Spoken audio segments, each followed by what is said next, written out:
Andrew McCART, IFL TV, proudly sponsored by Everlast, and I've got to say I'm delighted to be joined by the WBC's Mauricio Sulaiman. Mauricio, first and foremost, how's things? How are you? I'm very, very well, very excited. It's good to be back in the large scene of world, having the massive event that happened in the UK a couple of weeks ago, having this great fight in Las Vegas, having Canelo also active with full stadiums. It's very gratifying, and we're moving along. We're chugging along, we're moving along. You mentioned the big fight. I don't know if you can see the poster behind you. You can. The Fury versus Wilder for the WBC heavyweight title of the world. I mean, how do you see this fight? I mean, it's the third fight. It's the final chapter. It's a trilogy between two great heavyweights, but this is the final one. So how do you see it? I see it as the moment of truth. When they had a draw, Wilder put him down twice. Last big fight, February last year, Fury put him down twice and knocked him out. So let's see what they have. Let's see what Wilder did in these so many months of isolation, of darkness, of very quiet times. Let's see how Fury is. Let's see how motivated they both are. And this is it. This is the WBC World Championship and the supreme recognition of the best heavyweight, and we will see what happens Saturday. You mentioned it was in February 2020 when they last fought. Now it's 20 months ago, nearly 2 years. Both of them have not fought. As a boxing man, can you read too much into that, or can we expect a good fight knowing that they haven't fought in 20 months? Yeah, they're in a level that it doesn't really matter. They already have that experience. They have that level of greatness. And when that bell rings, it's going to be Fury and Wilder in the ring. So I'm confident it's going to be a mind-blowing event. It definitely is. Again, like I said to you before I pushed record, it's good to see the UK media here as well, man. We've come out in droves here. That's when you know it's a big fight, when you've got all the US media and the UK media. We're all here for this huge, huge fight. Tyson Fury versus Wilder. We've got to talk about like the man to the position. Now, Dillian Whyte's fighting Otto Wallin at the month. We all wanted the undisputed fight. As a boxing fan, I'm sure you wanted to see the undisputed fight between Joshua and Fury as well. Unfortunately, not unfortunately, but Usyk came in and done the number. But just sticking because we are UK media, and Dillian Whyte, would he be made mandatory for the winner of this fight if he beats Otto Wallin end of the month? He has a commitment, October 30. The WBC has addressed the heavyweight division. We're going to come out with a statement tomorrow, which will clarify what is the WBC's position on everything regarding the heavyweight division. Can you make that a final eliminator, Otto Wallin versus Dillian Whyte? You'll see tomorrow. Wait. I had to ask. I mean, when you look at the current state of the heavyweight division, I mean, a lot of people thought Joshua would beat Usyk. Usyk's came in and he's now the unified heavyweight champion of the world. I mean, boxing is a funny game and stuff like that. A lot of people are saying that Fury's got Wilder's number, but you can't write Wilder off, can you? No, you can never look ahead. Never in boxing. One punch can change anything. Wilder has that one punch.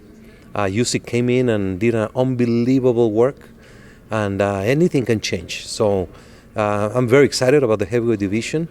You have Fury, Wilder, you have Usyk, you have Dillian Whyte, you have Andy Ruiz, you have Joshua, you have all those fighters, Joyce, they are coming up. So you can make out so many great matches in the division, and I'm sure the promoters will understand the need to see the great fights. You mentioned Canelo as well. I mean, he's in for a big fight as well. He's looking to become undisputed as well.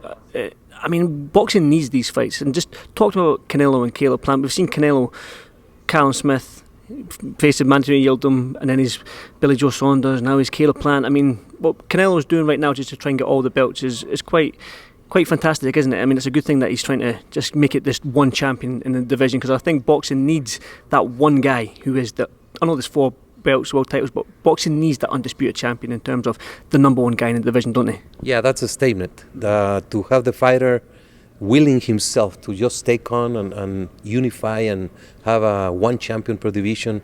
Josh Taylor, we have Teofimo Lopez, and it's just something that is very gratifying to see. The pandemic brought urgent need to have the best fights for the fans. The fans are the ones that rule the sport. So we are open to unifications, to undisputed champions, and we are working with the other organizations to try to make sure that those unified champions can remain unified. Mauricio, do you feel pressure to make these unification fights for the fans and stuff like that? Because the fans, we want to see the champion. We want to see Spence versus Crawford. We want to see Teofimo Lopez versus Devin Haney. To clarify that little bit there, because we know that Teofimo was a franchise and we've got Devin Haney who's a WC champion. We want to see these fights. Do you feel any pressure and to get these fights over the line? I feel great motivation. I don't feel pressure. We have to do it. Unfortunately, we are not promoters, and we have certain rules. Every organization has different rules, so sometimes things get complicated. But I think everyone is grasping the need to have clarity, to have unified champions, to have fans identify the best one in each division. So I think it's working well. It's moving along, and we'll get there. Yes. Mauricio, one thing I do like about you is that you never shy away from speaking to the media, and you always give your honest answer and your honest opinion. I know, for me, I wouldn't be doing my job if I've never asked about the Oscar Valdez situation and stuff like that. But for you, from fans' point of view, they will look at that and be like, oh no, they're just putting this sport in a bad name. But can you just clarify in your own words the reason why Oscar Valdez got to fight against a couple of weeks ago? Sure. Thank you for the opportunity, because there's so much lack of knowledge.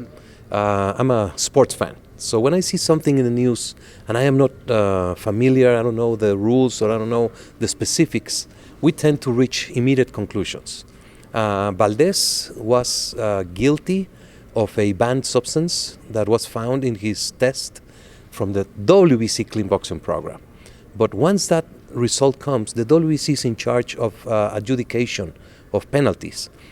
This substance is not a major substance that would concern a performance-enhancing advantage.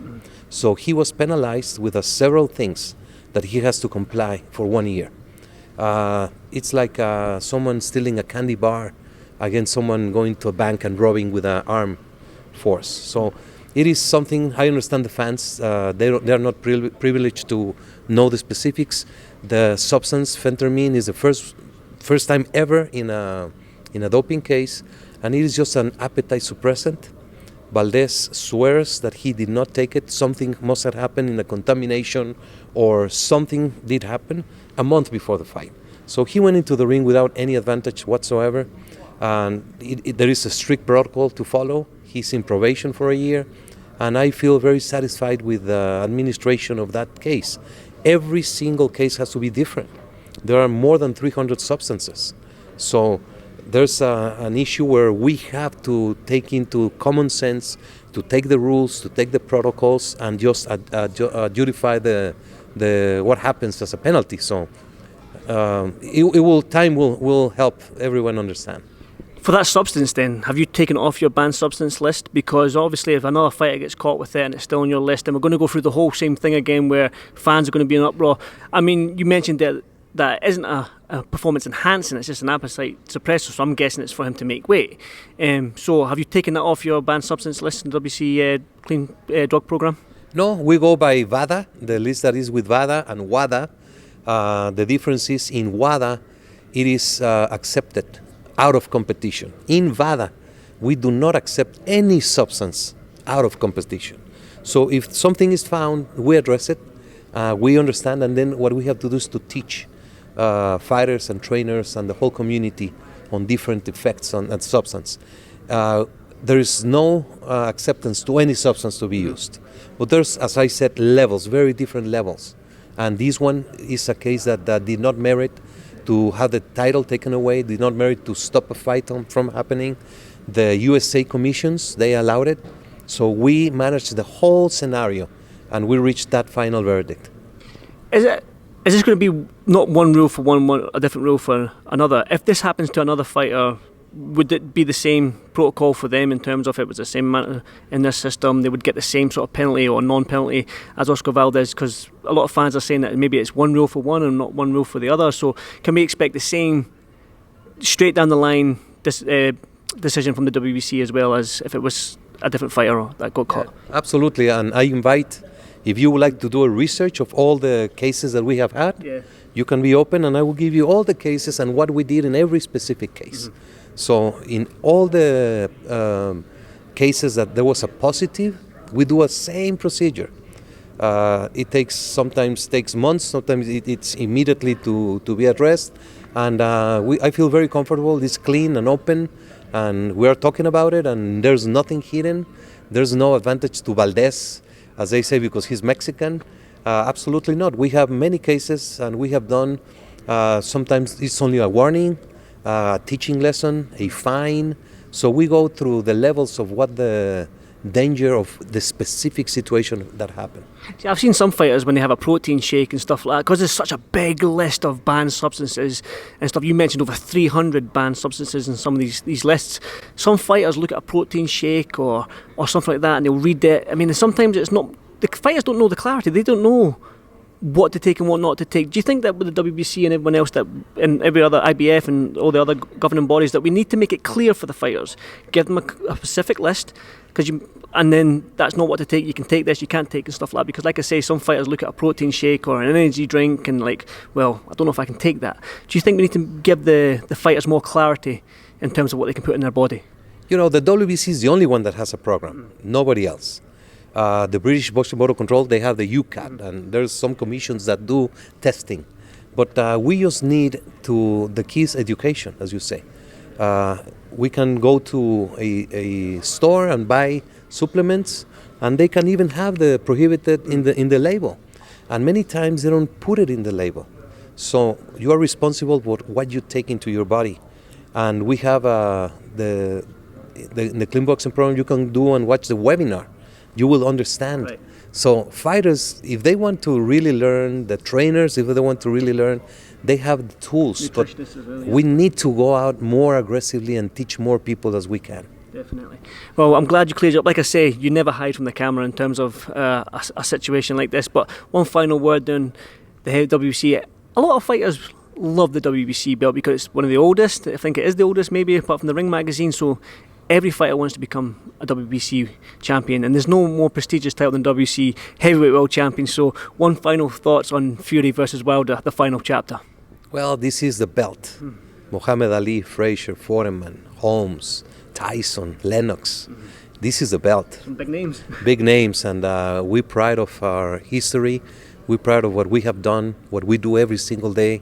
Not only inside the ring, so many things with the outside, and that's why the fighters love the WBC, because we are there before, during, and after the championship years. So this is going to be it. I cannot wait for Saturday. Nick and I, Mauricio, and like always, it's an absolute, I don't know, good, we'll shake hands. Like I say, it's an absolute pleasure speaking to you. You're always giving me your time, so it's an absolute honour to speak to you again, and thank you so much for doing this for IFL TV, and listen, good fight on Saturday night. Let's hope it is. IFL TV, the champion. Take care. Thank you, Mauricio. Thank you.